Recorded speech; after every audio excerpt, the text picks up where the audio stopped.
Il arrive parfois un moment étrange où l'on sent que quelque chose, à l'intérieur, commence à peser. Pas brutalement.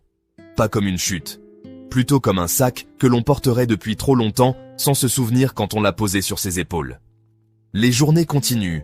On se lève, on fait ce qu'il faut faire. Mais tout demande un peu plus d'effort. Les pensées sont plus lentes, les gestes moins fluides. Et ce n'est ni de la paresse, ni un manque de volonté.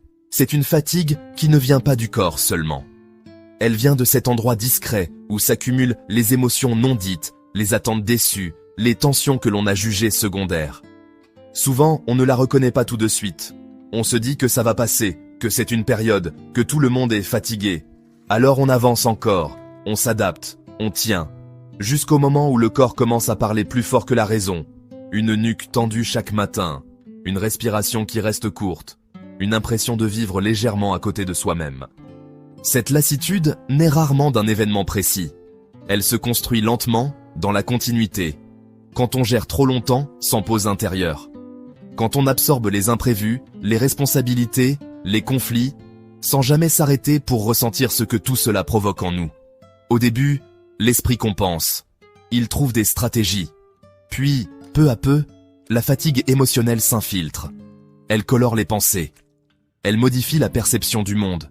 Même les moments agréables deviennent plus lointains, comme observés derrière une vitre. Alors apparaît un phénomène souvent mal compris, une forme de détachement. Non pas parce que l'on n'aime plus, mais parce que l'esprit cherche à économiser ce qui lui reste d'énergie. C'est une protection silencieuse. On devient plus sensible aux moindres conflits, plus fragile face aux imprévus. On évite certaines conversations. On repousse des décisions. On se réfugie dans des routines qui rassurent, mais qui servent surtout à ne pas sentir ce qui déborde. Le plus trompeur, c'est que de l'extérieur, tout semble aller bien. On sourit, on assure, on répond comme il faut. Rien ne laisse deviner le combat intérieur. Et pourtant, dès que l'on se retrouve seul, la moindre contrariété devient épuisante. Ce n'est pas un manque de sommeil, c'est un trop-plein, trop de choses portées sans être digérées. L'épuisement émotionnel ne surgit jamais d'un coup. Il est le résultat d'un empilement, de petits renoncements, de compromis silencieux, de responsabilités assumées trop longtemps sans être réévaluées. On se dit que c'est normal, que c'est la vie. Jusqu'au moment où l'esprit reste en état d'alerte permanent, même quand il n'y a plus rien à surveiller. Alors on commence à se reprocher de ne plus avancer comme avant, de manquer d'élan, de motivation. On croit à une défaillance personnelle, mais ce n'est pas un défaut, c'est le signe d'un système saturé. Quand les émotions s'accumulent, elles alourdissent chaque geste, chaque décision. Même les plus simples deviennent coûteuses. À ce stade, tout paraît trop. Le bruit, les demandes, les attentes. Les relations elles-mêmes deviennent exigeantes, non par manque d'amour, mais parce qu'il faut déjà mobiliser toute son énergie pour rester debout intérieurement.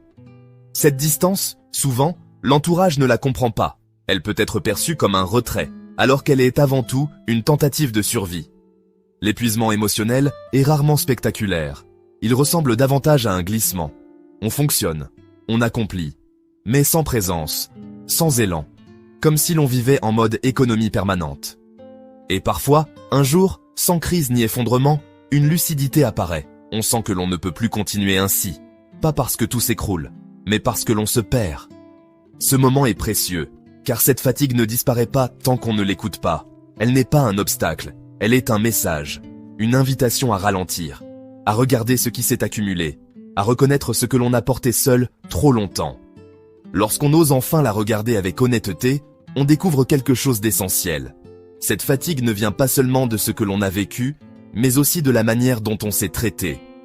On s'est demandé d'être solide sans pause, d'être patient sans soutien, d'être clair au milieu du chaos. Cette exigence silencieuse crée un écart entre ce que l'on ressent et l'image que l'on maintient, et cet écart épuise. Beaucoup réalisent alors qu'ils ont accumulé des responsabilités invisibles. Être celui qui rassure, qui organise, qui absorbe les tensions.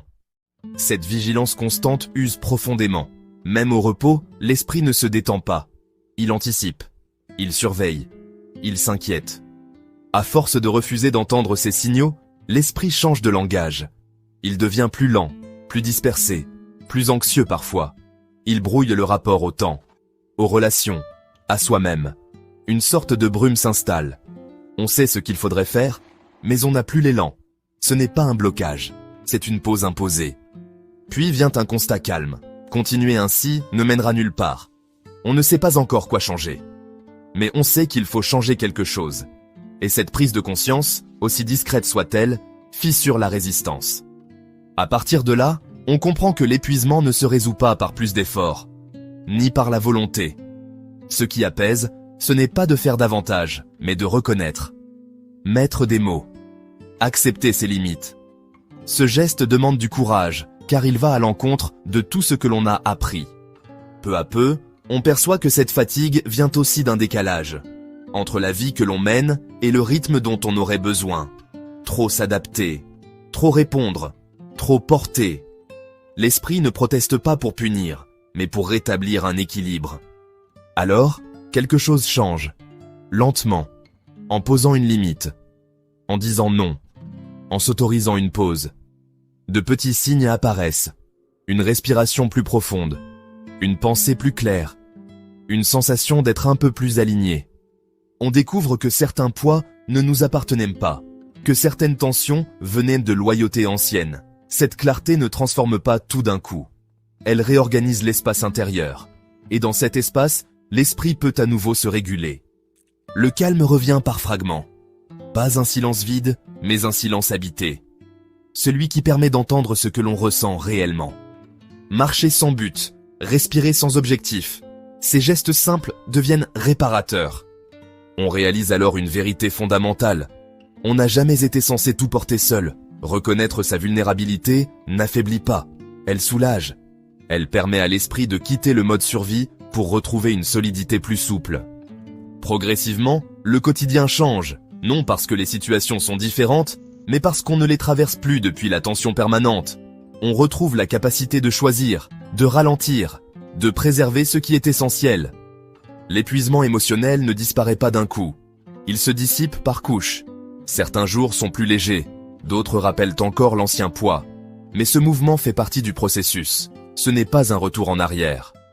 Avec le temps, une évidence s'installe. La véritable force n'est pas de tenir coûte que coûte. Elle réside dans la capacité à s'écouter avant la rupture, à respecter ses limites, à vivre en accord avec ce que l'on ressent. L'épuisement émotionnel n'est pas une identité. C'est une étape, une transition. Il signale les endroits où l'on s'est oublié. Et lorsqu'on traverse cette étape avec patience et bienveillance, on découvre une paix différente. Une paix qui ne dépend pas des circonstances, mais de la relation que l'on entretient enfin avec soi-même. Et dans cette paix discrète, une certitude émerge. On n'a plus besoin de s'épuiser pour exister. On a simplement besoin d'être en accord avec soi.